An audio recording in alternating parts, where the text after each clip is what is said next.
Audio Jungle.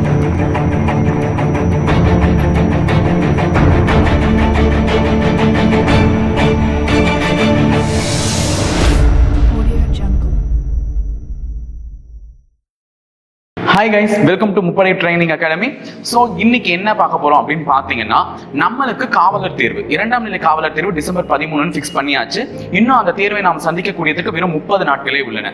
எல்லாரும் 30 நாள் sir, 30 நாள்ல நான் என்ன படிக்கிறது, எப்படி பண்றது இப்படின்ற ஒரு டிமோட்டிவேட் ஆகாதீங்க. தயவு செஞ்சு பயப்படாதீங்க. நம்ம கிட்ட 30 நாள் இல்ல, 720 மணி நேரம் உள்ளது. அதை மனதில் கொள்ளுங்கள்.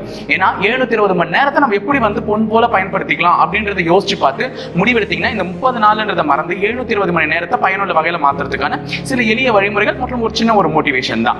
சோ ஃபர்ஸ்ட் நம்ம கிட்ட இருந்து ஒழிக்க வேண்டியது என்னன்னு பாத்தீங்கன்னா, பயம் தான். இத்தனை நாள் நேரம் குறைவா இருக்கு, நான் என்ன படிப்பேன், எப்படி படிப்பேன் இப்படின்ற அந்த பயத்தை விட்டு ஒழிச்சிட்டீங்கனாலே பாதி வேலை சக்சஸ்ஃபுல் ஆயிடும். இதுக்கு உனக்கு ஒரு சின்ன கதை மூலமாவே எக்ஸ்பிளைன் பண்றேன். ஒரு கிரிக்கெட் எடுத்துக்கோங்க. ஒரு கிரிக்கெட் கிரவுண்ட்ல ஒரு பேட்ஸ்மேன் நிக்கிறானா, அவனை தோக்கடிச்சு அனுப்பணும்னு தான் அங்க அத்தனை பேர் கூடி இருக்காங்க. அவனை சுத்தி ஒரு 11 பேர் நிக்கிறதுக்கு காரணம், அவனை எப்படின்னா தோக்கடிச்சு உள்ள அனுப்பணும்ன்றதுக்காக தான். அவன் மட்டுமா, அவனை சுத்தி இருக்காங்க பாருங்க கிரவுண்ட்ல ஆடியன்ஸ் ஒரு 1,00,000 பேர். அவங்க கூட என்ன பண்ண போறாங்க, இவர் அவுட் ஆனா அவங்களுக்கு என்ன லாபம், அவுட்னு அவ்வளவு சந்தோஷமா கத்துறாங்க. காரணம், ஒருத்தன் தோல்வி அடைஞ்சா இந்த உலகமும் சரி, அவனை சுற்றி இருக்கக்கூடிய உறவினர்களும் சரி, அவனை பார்த்து சிரிக்கிறதுக்கு ரெடியா இருக்காங்க. இதுதான் அந்த 11 பேரும் அந்த ஆடியன்ஸும் நமக்கு உணர்த்துறது. அவனை நோக்கி எறியப்படும் ஒரு பாலும் அவனை வெற்றி அடைய செய்யணும்னு எதிர்கொள்வது இல்ல. அவனை கண்டிப்பா எப்படின்னா தோக்கடிச்சு வெளியே அனுப்பணும்னு அவனை நோக்கி நம்ம என்ன பண்றோம், ஒரு பாலும் போடுறோம். இந்த எல்லா தடையும் மீறி அவன் ஜெயிச்சுட்டு போறான் பாருங்க, அதுதான் அவனுடைய சக்சஸ். அந்த வர ஒரு பாலும் அவனை தோக்கடிக்கணும்னு அந்த வர ஒரு பாலையும் அவன் வெற்றிகரமா விளாசி தள்ளுறான் பாருங்க, அதுதான் அவன் ஜெயிக்கிற சக்சஸே. ஆமா தானே? இப்போ இத்தனை பேர் தேவையா, அவனை தோக்கடிக்கிறதுக்கு அந்த 11 பேர் தேவையா, இல்ல அந்த சுத்தி கத்துறாங்களே ஆடியன்ஸ் 1,00,000 பேர், அவங்க தேவையா? யோசிச்சு பாருங்க. அவங்க யாருமே தேவையில்லை. அவன் கூடவே ஒரு ஆள் அவங்க டீம்ல இருந்து கூட்டினாராம் பாருங்க, அவன் கூட ஒரு கம்பேனியனா, அவன் போதும் இவனை தோக்கடிக்கிறதுக்கு. இவனை ஓட விட்டுட்டு அவன் பாதியில நின்றுடுவான், இவனை ரன் அவுட் கொடுத்துருவாங்க. போதும்ல. இதை நான் இந்த கதை மூலமா உங்களுக்கு என்ன சொல்ல வரேன்னா, உன்னை தோக்கடிக்கிறதுக்கு உன் உறவினர்கள் பேசக்கூடிய பேச்சும் சரியில்லை. உன்னை சுத்தி எத்தனை பேர் நீ காவலர்லாம் ஆக மாட்டேன், இந்த 30 நாள்லாம் படிச்சு ஆக மாட்டேன்னு அவங்க சொல்றதெல்லாம் முக்கியமே கிடையாது. உன்னை தோக்கடிக்கிறது உன் பயம், உன் கூடவே இருக்கிற அந்த பயம் மட்டும்தான். அந்த பயத்தை முதல்ல விட்டோடிங்க. அதை விட்டு ஒழிச்சுட்டு இந்த வீடியோவை பாருங்க, என்ன சொல்ல வரோன்றது தெரியும். ஏன்னா பயம்ன்ற ஒன்று இருக்கிற வரையும் தான் நம்மளால எதையுமே சக்சஸ்ஃபுல்லா மாத்திக்க முடியாது. சோ பயத்தை விட்டு ஒழிச்சிருங்க. பயத்தை விட்டு ஒழிச்சாலே நம்ம பாதி சக்சஸ் அடைஞ்சிட்ட மாதிரி தான். சரி, இந்த 720 மணி நேரம் என்ன பண்ணலாம்? நான் 30 நாள் என்ற வார்த்தையை பயன்படுத்த போறது இல்லை.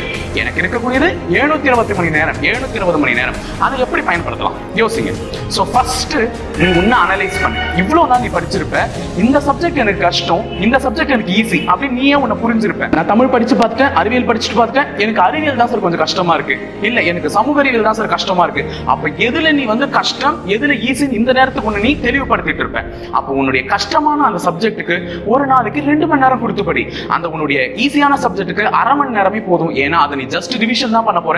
ஈஸியான சப்ஜெக்ட் எக்காரணத்துக்கு ஒன்றும் அதை விட்டு ஒழிக்காத. காரணம் என்னன்னா, நீ இப்ப அதை ஈஸின்னு விட்டுட்டனா அதுக்கு பிராக்டிஸ் போச்சுன்னா என்ன ஆயிடும், உன்னால ஈஸியா அட்டன் பண்ணவே முடியாது. அதனால ஒரு நாளைக்கு அது 1/2 மணி நேரமாவது பார்க்கணும், ஈஸியா இருந்தா கூட. ஏன்னா அப்பதான் கடைசி வரையும் உனக்கு அது என்ன வரும், கை கொடுக்கும். இப்போ ஒரு கேள்வியை எடுத்துக்கோங்க. எனக்கும் அந்த கேள்வியை சால்வ் பண்ண தெரியும், உனக்கும் அந்த கேள்வியை சால்வ் பண்ண தெரியும். கடவுள் நம்ம 2 பேருக்குமே ஈக்குவலா தான் மூளையை கொடுத்திருக்கான்.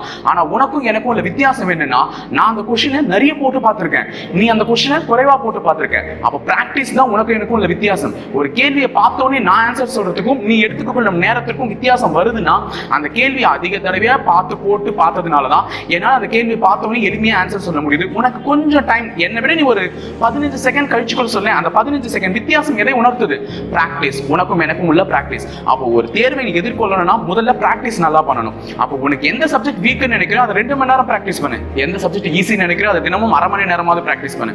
சோ இந்த மாதிரி நேரத்தை ஒதுக்கிக்கோ. சோ முதல்ல ஒரு ஷெட்யூல் போடு, ஒரு கால அட்டவணை போடு. இந்த மாதிரி அட்டவணை போட்டு நான் இப்படிதான் படிப்பேன், இப்படிதான் இது பண்ணுவேன் அப்படின்றத மட்டுமே நோக்கத்தோட படி, ஈஸியா முடிச்சிடலாம். உனக்கு குரூப் ஸ்டடி வருது சார், நான் குரூப் ஸ்டடி குரூப்பா உட்காந்து படிச்சா படிப்பேன், ஓகே உன் இஷ்டம். ஏன்னா எல்லாரும் டிஸ்கஸ் பண்ணி படிக்கும் போது அவனுடைய கருத்தை நீ கேட்ப, உன்னுடைய கருத்தை அவங்களுக்கு சொல்லுவேன், ஈஸியா முடிஞ்சு போயிடும். இல்ல சார் நான் குரூப் ஸ்டடிலாம் படிச்சா கன்ஃபியூஸ் ஆகும், நான் தனியா தான் உட்காந்து படிப்பேன், அதுவும் உன்னுடைய விருப்பம் தான். தனியா உட்காந்து படிக்கும்போது எந்த மனநிலைமையில எதை ரெஃபர் பண்ணி படிச்சா நீ நல்லா பாஸ் ஆவன்றதையும் ஈஸியா படிச்சு பார்த்துட்டு போயிட்டே இருக்கலாம். சோ எதை எப்படி படிக்கணும்ன்றதையும் இப்பயே முடிவு பண்ணிடு. நெக்ஸ்ட் இதெல்லாம் விட முக்கியம் பிராக்டிஸ். நான் படிச்சுட்டேன், எல்லாமே படிச்சுட்டேன் சார், ஆனா என்னை நான் எப்படி தெரிவு செய்து கொள்வது, அதை நான் எப்படி நான் படிச்சிருக்கேன்றதை நான் எப்படி ப்ரூஃப் பண்றதுன்னா டெஸ்ட் வினாத்தாள்களை எழுதி எவ்வளவு வினாத்தாள்கள் கிடைக்குதோ அதை சேகரிச்சு அதுல என்ன பண்ணணும், டெஸ்ட் எழுதி பார்க்கணும். டெஸ்ட் எழுதி பார்க்கறது மூலமா மட்டும்தான் நீ என்ன படிச்சிருக்க, என்ன படிக்க வர அப்படின்றதையும் உன்னை ப்ரூஃப் பண்ணிக்க முடியும். ஸோ டெஸ்ட் ரொம்ப முக்கியங்க. ஒரு நாளைக்கு குறைந்தது 2 கேள்வி பேப்பரையாவது நம்ம என்ன பண்ணணும், டெஸ்ட் எழுதி ஆகணும். ஸோ அந்த டெஸ்ட்டை தான் நீங்க போய் எழுத போறீங்க. ஓகேங்களா? ஸோ டெஸ்ட்டை எழுதி அந்த இறுதியில் அதில் எடுக்கிற மார்க்கை வச்சு அடுத்தடுத்த நாள் எழுத போகிற டெஸ்ட்டில் உன்னுடைய மார்க் அதிகமாகணுமே தவிர எக்காரணத்துக்கு என்ன ஆகக்கூடாது, குறையக்கூடாது. அதனால் அதை முக்கியமாக வச்சுக்கோங்க. ஸோ முதல்ல நீங்கள் படிக்க வேண்டியது பிளான் பண்ணி படிக்கணும். நெக்ஸ்ட் முயற்சி பண்ணி படிக்க வேண்டியது குரூப் ஸ்டடியில் படிக்கணுமா இல்லை தனியாக உட்காந்து நம்மளே தேர்ந்து எடுத்துக்கணுமா அப்படின்னு சொல்லிட்டு பண்ணணும். இதில் 3ஆவதா நீ பண்ண வேண்டியது என்னன்னா டெஸ்ட் தான் இருக்கிறதே முக்கியம். அப்படி டெஸ்ட் ஓகே, நான் டெஸ்ட் டக்குன்னு எழுதிடுவேன் சார், அதில் போய் என்ன இருக்கு அப்படின்னு நீங்கள் நினைச்சீங்கன்னா அந்த டெஸ்ட்டை சீரியஸாக எழுதணும். ஏதோ விளையாட்டுக்கு எழுதுற மாதிரிலாம் இருக்கக்கூடாது. ஏன்னா அந்த ஒரு கேள்வி, அந்த டெஸ்ட் பேப்பர்ல இருக்கக்கூடிய ஒரு கேள்விக்கு பின்னாடி அதிக பேருடைய உழைப்பு இருக்கு. அதை ஒருத்தர் டைப் பண்றாங்க, ஒருத்தர் பிரிண்ட் பண்றாங்க, அந்த கொஸ்டினை ஒருத்தர் எடுத்து கொடுக்குறாங்க, அதை ஒருத்தர் டிஸ்ட்ரிபியூட் பண்றாங்க. 1008 கஷ்டத்துக்கு பின்னாடி தான் அந்த கொஸ்டின் பேப்பர் உங்க கையில வந்து ஒரு கொஸ்டினாவே சேருது. அப்படி இருக்கும் போது அத்தனை பேருடைய கஷ்டத்துக்கும் நீ மதிப்பு கொடுக்கணும் அப்படின்னு நினைச்சா என்ன பண்ணணும், அதை நீ வந்து ஒரு முழு முயற்சியோட நம்ம படிச்சது வந்திருக்கா அப்படின்னு நிறுத்தி நிதானமா பார்த்து ஆன்சர் பண்ணணும். ஏதோ விளையாட்டுக்கு அட்டென்ட் பண்ணிட்டு இருந்தா இந்த 30 நாள் அப்படின்றத விட இந்த 720 மணி நேரத்தை நம்ம பயனுள்ளதா மாத்திக்கிறதுக்கான வழிமுறையே இருக்காது. அதனால உங்ககிட்ட வர அந்த கொஸ்டின் பேப்பரை நீங்க பொறுமையா பார்த்து அட்டென்ட் பண்ணுங்க. ஓகேங்களா?